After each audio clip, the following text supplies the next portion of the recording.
इमरान खान साहब के लिए पूरी दुनिया में आवाज़ उठ रही है, बैनुल-अक़वामी सतह पे रोला पड़ गया है और मैं कुछ चीज़ें आपके सामने रखता हूँ अभी।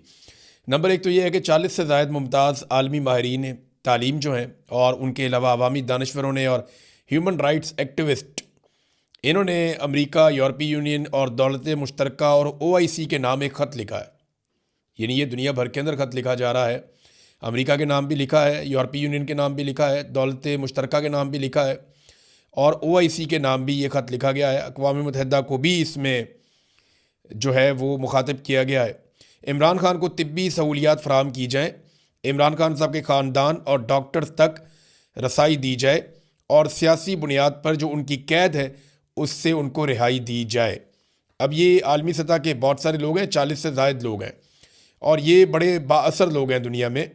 ह्यूमन राइट्स के हवाले से इनकी खिदमात है और इनकी खिदमात का एतराफ़ भी किया जाता है।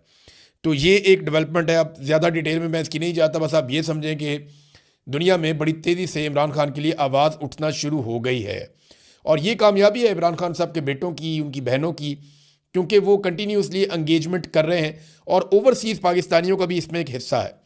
देखिए, ये जो ओवरसीज़ पाकिस्तानियों से नफ़रत करते हैं ना सब लोग, ख़ास तौर पे पाकिस्तान की मिलिट्री एस्टेब्लिशमेंट और पाकिस्तान का जो मौजूदा रजीम है, ये नफ़रत इसीलिए करते हैं कि ओवरसीज़ पाकिस्तानी हर जगह पे इमरान खान साहब की बात करते हैं और हर जगह पे जुल्म और ज़्यादती के ख़िलाफ़ बात करते हैं। देखिए, अब ये एक मीटिंग हो रही थी और ये जिनेवा के अंदर समिट हो रहा है for human rights and democracy के ऊपर, इंसानी हकूक़ और जमहूरियत के लिए जिनेवा के अंदर एक समिट हो रहा था। उस समिट में एक पाकिस्तानी ने आवाज़ उठा दी बड़े ज़ोरदार तरीके से और जो ओवरसीज़ पाकिस्तानी है उसने आवाज़ उठाई और उसके बाद जो है वो वहाँ पे इमरान खान साहब का तस्करा किया गया। Political imprisonment of Imran Khan mentioned in Geneva after an overseas Pakistani shouted that don't forget about Imran Khan, कि आप इमरान खान को नहीं भूल सकते या इमरान खान को मत भूलिए या उनका नाम लेना मत भूलिए। He is a political prisoner and former prime minister of the 5th biggest nation in the world, कि वो दुनिया की 5वीं बड़ी कौम का एक लीडर है और सबका प्राइम मिनिस्टर है, आप उसे नहीं भूल सकते। और उसके बाद फिर इमरान खान साहब के लिए बाकायदा इस प्लेटफॉर्म के ऊपर आवाज़ उठाई गई और ये बताया गया कि रजीम कैसे इमरान खान साहब को दबा रहा है, रजीम कैसे पाकिस्तान के साथ जो है वो ज़्यादती कर रहा है। अब ये पाकिस्तानी डॉक्टर है सबरीना जिन्होंने ये हाईलाइट किया मामला, इन्होंने आवाज़ उठाई। अब पाकिस्तान का रजीम इसीलिए जो मौजूदा रजीम है आसिम मुनीर साहब ने बनाया हुआ है और अमेरिका की आशीर्वाद से बनाया हुआ है, जाली फार्म 47 के ऊपर बनाया हुआ है, सारे चोर डाकू इकट्ठे करके जिन्होंने मुल्क को लूटा कई दहाइयों तक, उन्हें इकट्ठा करके ला के इक़्तिदार में उठा दिया और इसका टके का फ़ायदा पाकिस्तान की फ़ौज को नहीं हुआ।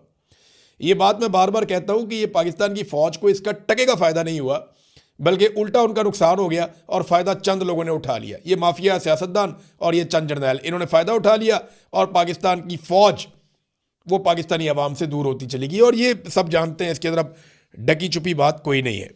तो ये दो डेवलपमेंट हैं इमरान खान साहब के लिए, हर तरफ जो है वो आवाज़ उठ रही है। नाज़रीन, सियासतदानों में सबसे लंबी जेल जो है वो जावेद हाशमी साहब ने लगातार काटी है और मुश्किल तरीन जेल काटी है। जावेद हाशमी साहब का अगर आप चेहरा देखें या उनकी हालत देखें तो आपको अंदाज़ा हो जाता है कि जेल की सख्तियों ने उनके साथ क्या किया। ज़ईम हुसैन कादरी साहब, ये मरहूम इंतकाल फरमा गए हैं, मेरे बड़े अच्छे दोस्त थे, बड़े शानदार इंसान थे और बड़े बहादुर इंसान थे।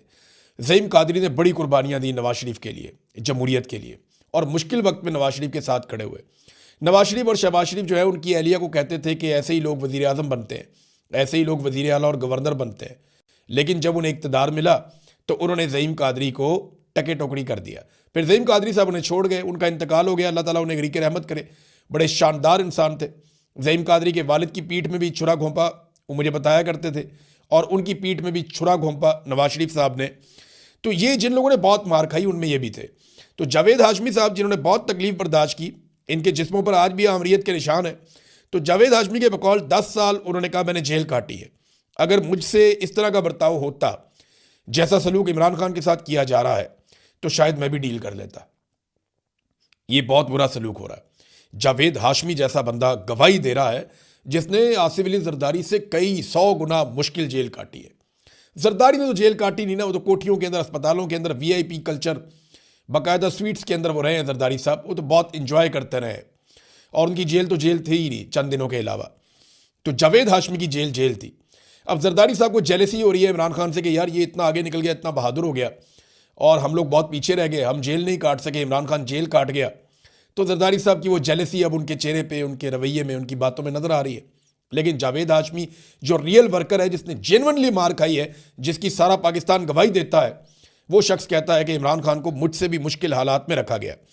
नाज़रीन, अली अमीन गंडापुर साहब जो हैं वो अब आहिस्ता आहिस्ता शेर अफजल मरवत बनते जा रहे हैं। एक के बाद एक स्टेटमेंट उनका आता है और उनका स्टेटमेंट ज़्यादातर इमरान खान साहब की फैमिली या पाकिस्तान तहरीक इंसाफ को नुकसान पहुंचाता है। यानी वो शेर अफजल मरवत ऐसे बन गए कि उन्होंने दावा कर दिया कि इमरान खान के बगैर इमरान खान से बड़े जलसे और मार्च किए हैं उन्होंने।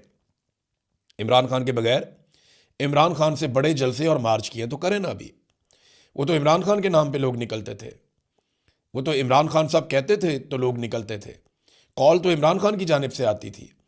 अली अमीन गंडापुर को तो आखिरी एहतजाज में लोग घसीट घसीट के लेकर जा रहे थे। अली अमीन को जान छुड़ानी मुश्किल हो गई थी, वो गाड़ियों की ब्रेकें लगाता था, लोग पीछे से धक्के मारते थे कि आगे चलो चलो एहतजाज में।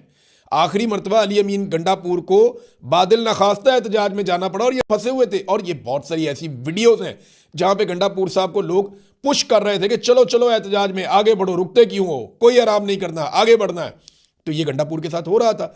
गंडापुर साहब टाइम ज़ाया कर रहे थे ताकि लोगों की तादाद कम हो जाए, मोहसिन नकवी के लिए आसानी हो जाए।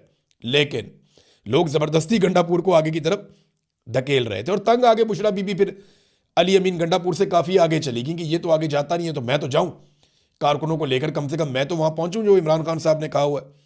बहरहाल आहिस्ता आहिस्ता गंडापुर साहब जो है उनको आसरा तो दिया हुआ है कि वज़ीर आला बन जाएंगे खैबर पख्तूनख्वा के, लेकिन ये होना नहीं है। यहाँ पे 90 के करीब MP हैं पाकिस्तान तहरीक इंसाफ के, तो आखिरी नंबर अली अमीन गंडापुर का आएगा अगर सारे फारिग हो गए।